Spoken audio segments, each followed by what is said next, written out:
নমস্কার বন্ধুরা, happy with Gopa kitchen cooking এর আরো একটি নতুন পর্বে জানাই তোমাদের সকলকে স্বাগত। ডিম তো আমরা সকলেই পছন্দ করি, তবে একঘেয়েমি ডিম খেতে আমাদের কারোরই ভালো লাগে না। আজকে আমি সম্পূর্ণ নতুন পদ্ধতিতে ডিম আলুর এই রেসিপিটি বানালাম। আশা করি তোমাদের সকলেরই পছন্দ হবে। আজকে বানাবো ডিম আলু পোস্ত। বানানো যতটা সহজ, খেতে কিন্তু ভীষণই সুস্বাদু। গরম ভাতের পাতে এই ডিম আলু পোস্ত হলে আর কিছুই লাগে না।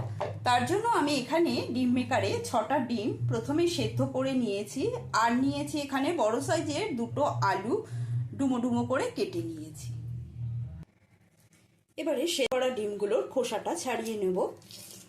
এই ডিম আলু পোস্ত গরম ভাতের সাথে ভীষণই ভালো লাগে। পোস্ত তো আমরা সাধারণত অনেক রকমই খেয়েছি, আর আমার চ্যানেলে পোস্তর অনেক রেসিপি আছে, চাইলে তোমরা দেখে নিতে পারো।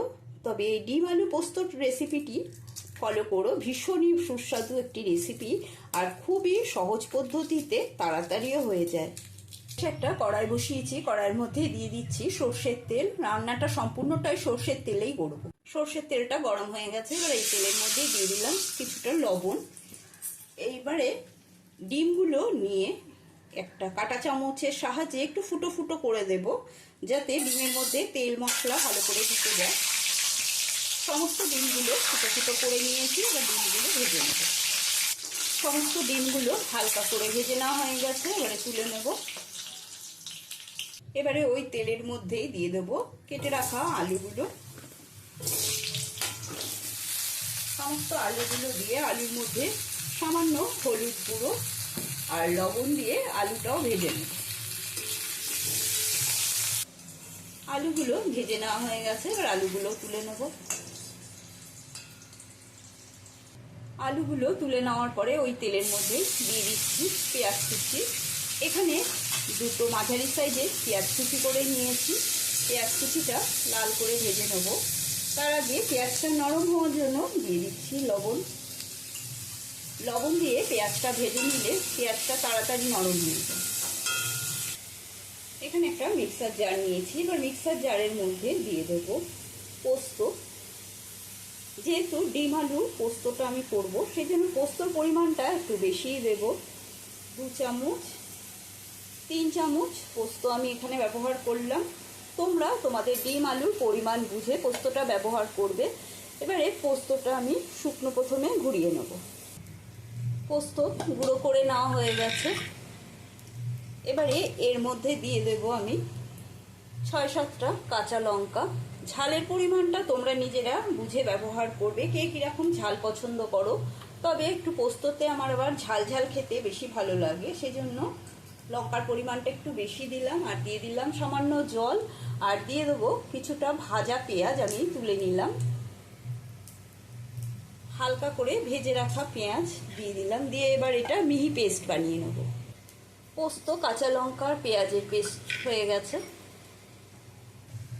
পেঁয়াজটা লাল করে ভেজে নেওয়া হয়ে গেছে, এবার পেঁয়াজটা সাইডে সরিয়ে দিচ্ছি। সরিয়ে দিয়ে এবারে এর মধ্যে আমি দিয়ে দেবো গোটা জিরে ফোড়ন।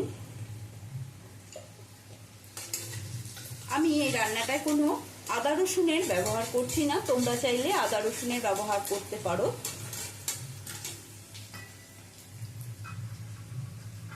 জিরের ফোড়নটা যখন হয়ে যাবে তখনই আমি এর মধ্যে দিয়ে দেবো টুকরো করে কেটে নিয়েছি 2টো টমেটো। কেটে টমেটোর বীজগুলো ছাড়িয়ে নিয়েছি, টমেটোটাও দিয়ে দিলাম। টমেটো দিয়ে একটু হালকা ভেজে নেব, টমেটোর কাঁচা গন্ধটা চলে যাওয়া পর্যন্ত। দিয়ে দেবো পেস্ট করে নেওয়া মশলাটা। দিয়ে দেবো এর মধ্যে স্বাদ অনুসারে লবণ।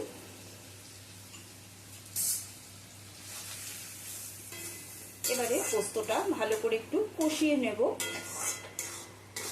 যদি ইউটিউব চ্যানেলে নতুন বন্ধু হয়ে থাকো তবে চ্যানেলটি সাবস্ক্রাইব করে নেওয়ার অনুরোধ রইল। পাশে থাকা বেল আইকনটা প্রেস করে দেবে, যাতে আমার রান্নার নিত্য নতুন নোটিফিকেশানগুলো সবার আগে তোমাদের মোবাইলে পৌঁছে যায়। আর যদি ফেসবুক থেকে দেখে থাকো তবে পেজটি ফলো করার অনুরোধ রইল। দিয়ে দেবো সামান্য হলুদ গুঁড়ো, এটা অপশনাল। হলুদ গুঁড়ো যদি পছন্দ না হয় তাহলে না দিলেও চলবে। যদি তোমরা সাদা সাদা পোস্ত খেতে ভালোবাসো তাহলে না দিলেও হবে। দিয়ে দেবো এর মধ্যে এবারে কিছুটা মিক্সার ধোয়া জল। ভীষণই সহজ পদ্ধতিতে এই রান্নাটা করা হচ্ছে। দিয়ে দেবো ভেজে রাখা ডিম আর আলু। ডিম আলু দিয়ে আবারও কিছুক্ষণ কষিয়ে নেব। পোস্তর সাথে ডিম আর আলুটা ভালো করে কষিয়ে নিয়েছি। ভালো করে কষিয়ে নেওয়ার ফলে দেখো কত তেলটা ছেড়ে ছেড়ে এসেছে। এবারে আমি এর মধ্যে দিয়ে দেবো জল।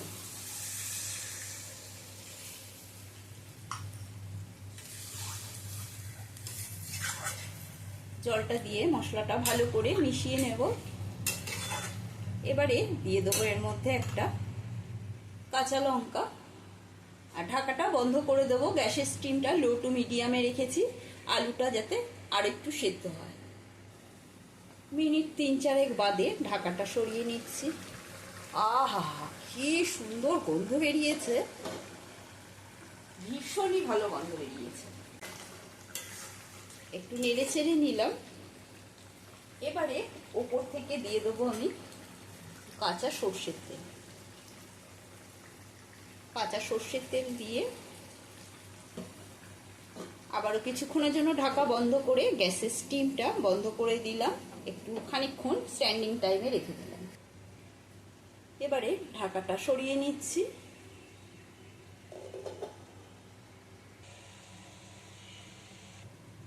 এবারে নামিয়ে নেব। গ্রেভির পরিমাণটা তোমরা বুঝে রাখবে, কে কিরকম গ্রেভি পছন্দ করো। আমি যেহেতু ভাত দিয়ে খাবো সেই জন্য একটু গ্রেভিটা একটু পাতলা রেখেছি, বেশি কষা কষা করিনি। তোমরা যদি বেশি কষা কষা পছন্দ করো তাহলে কষা রাখবে। আজকের মতো কমপ্লিট ডিম আলু পোস্ত রেসিপিটা আশা করি তোমাদের সকলেরই ভালো লেগেছে। ভালো লাগলে প্রত্যেকবারের মতো কমেন্ট করে জানাবে, লাইক দিয়ে দেবে আর বেশি বেশি করে শেয়ার করবে। আজকের মতন এই পর্যন্ত। আবারও নতুন কোনো রেসিপি নিয়ে হাজির হব। এবারে টেস্ট করার পালা। আমি একটু গ্রেভি টেস্ট করছি, ভীষণই গরম সেই জন্য একটু গ্রেভি নিয়ে গ্রেভিটাই টেস্ট করব।